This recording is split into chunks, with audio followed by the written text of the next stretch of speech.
Thank you very much, Mr. Leader, and we all together are holding the families affected by the tragedy at Reagan National Airport in our hearts.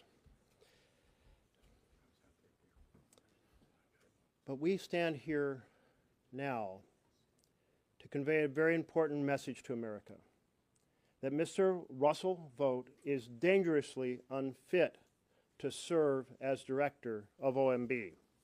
He is a threat to our democracy.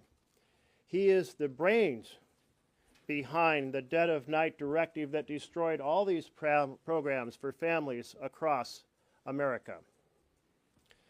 We on the committee asked for a 2-week extension to explore these issues. We directed specific questions to Mr. Vought, and he has chosen not to answer those questions.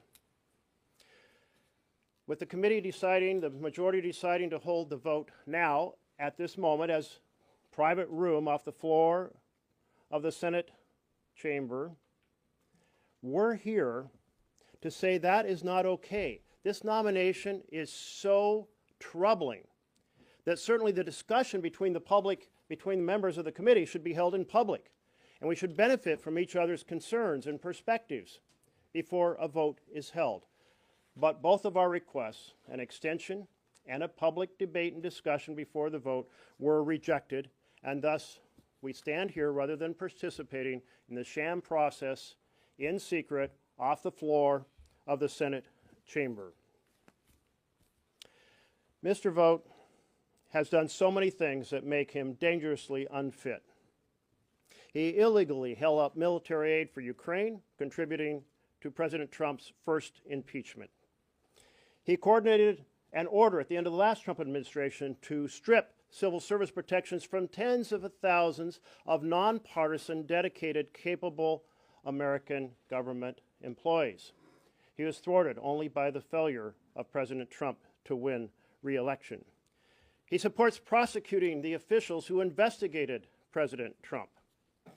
He advocates for that very same discredited impoundment strategy he used on Ukraine.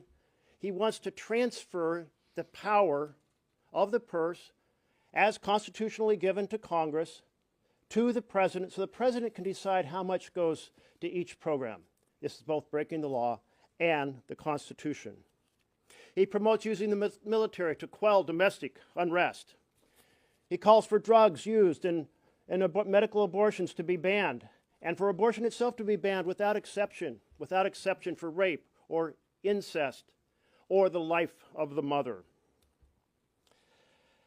His vision of an all-powerful president is completely at odds with the Constitution's separation of powers, is completely at odds with the Constitution's checks and balances.